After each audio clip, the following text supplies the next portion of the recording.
says the same thing after. Oh my God, I'm free. This technique even let Neville escape from the most powerful military in the world. 1943, World War II. Trapped in the U.S. Army. His commanding officer laughed at his discharge request. You're here until the war ends, soldier. He sat in a chair that night and teleported his consciousness back home. 5 days later, discharged. No explanation. Not even the most powerful military in the world could stop Abdullah's two-chair ritual. You want to know how he did it?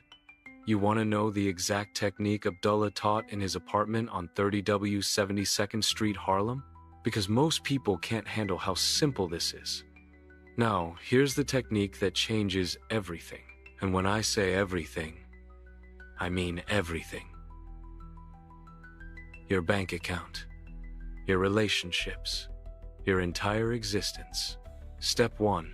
Get 2 chairs. Put them in different rooms where you cannot see one from the other. This is crucial. If you can see both chairs, you're just moving your attention. You need chairs you can't see from each other. 1. Ideally in a hallway out of the room. Step 2. Sit in chair 1. Close your eyes. Feel everything about the chair you're sat in. The texture, how your back touches it, the temperature, the sounds around you. Lock it in. This is position A, your current reality. Step 3. Now shift your awareness to chair 2. Don't imagine it. Be there. Feel yourself sitting in that other chair, in that other room. Feel that surface, that temperature, those sounds. You are there now. Your body stayed in chair 1, but you moved to chair 2. Step 4. Stay in chair 2 for 10 seconds. Not looking at it, but feeling you are there. Step 5. Now return in awareness to the first chair. Notice the difference, the weight, the feeling, the atmosphere. Step 6. Move back and forth between them in consciousness. Chair 1, where you are. Chair 2, where you choose to be. Continue for 10 minutes until both begin to feel equally real. Sounds simple? Listen to what happened when Neville tried it. My old friend, Abdullah, gave me this exercise. Every day, I would sit in my living room where I could not see the telephone in the hall. With my eyes closed, I would assume I was in the chair by the phone. Then I would feel myself back in the living room. This I did over and over again, as I discovered the feeling of changing motion. If you try it, you will discover your consciousness becomes very loose with this exercise. You were never bolted to this reality. You were just sitting in it too long. You must enter into the feeling of the wish fulfilled, for feeling is the secret of assumption becoming fact. If you will assume your desire and live and feel there as though it were true, no power on earth can stop it from becoming fact. But this is just the beginning. The chairs are a training exercise for the real consciousness jump. Neville used this exact method to get to Barbados with zero money. He shifted his consciousness there first. People have won lotteries without owning tickets.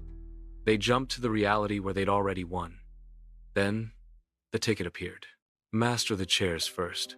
That's your training. Once your consciousness gets loose, you can jump anywhere. Before I reveal Abdullah's next discovery, the one that shocked even Neville, do this one thing first. Comment below. I'm ready to shift. It's not just a comment. It's a declaration. An anchor you'll look back on when your reality bends. This is where it begins. You will understand in a minute. Once Abdullah mastered the two-chair ritual, he discovered something shocking. Practice the art of motion, and one day you will discover that by the very act of imagining, you are detached from your body and placed exactly where. You are imagining yourself to be so much so that you are seen by those who are there. Creation is finished. The question is not, can you have it, but can you occupy it? People actually seeing you in the location while your body never moved. Abdullah said only certain souls would understand this. The fact you're still listening means you're one of them. But here's what separates those who succeed from those who fail. persistence. Abdullah taught Neville the iron law. An assumption, though false, if persisted in, will harden into fact.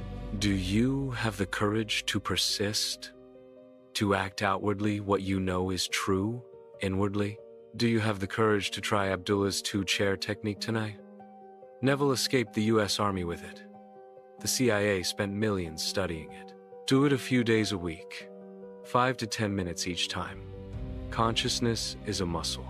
Consciousness doesn't relocate in one dramatic leap. It loosens gradually, like ice melting.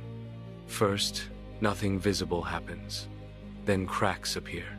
Then suddenly, breakthrough. You're already feeling the pull to use this method. But listen carefully to Abdullah's warning, because the third time is when the veil starts tearing. Here's what to expect. Day 1, a faint tug toward chair 2. Your mind argues. Your deeper self knows. Day 2, the sensation gets stronger. Chair 2 starts feeling more solid, more real. Your consciousness is starting to shift. Day 3, the flicker becomes undeniable. You'll feel yourself shift, actually move between the chairs. This is when most people freak out and stop, push through. So subtle you'll think you imagined it, but it's real. The fact you're still here means you know this is real. Days 4 to 5, the pull begins. Chair 2, your new reality starts calling you, like it recognizes you, like you've sat there before, in dreams. Keep pushing. The breakthrough's close. You cannot imagine being somewhere. You must be there in feeling. That separates dreamers from creators. But what Abdullah revealed next turned everything around. To feel the state as real is to enter that state. Your feelings are your only reality. Everything else is shadow. What you feel you attract, what you imagine you become. But it is what you feel that matters most. No idea can take form unless you feel it. That's not fantasy. That's possession. Abdullah gave Neville the only test that matters.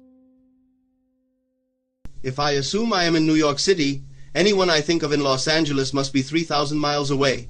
No longer can I think of them as just down the street. That's spatial recognition. If you assume you're in New York, everyone you imagine must now be 3,000 miles away. Your inner world must obey your new position. Assume the feeling of the wish fulfilled, and continue in that feeling until it possesses you. But Abdullah's teaching went deeper than moving between chairs. That's because the two chairs aren't about furniture.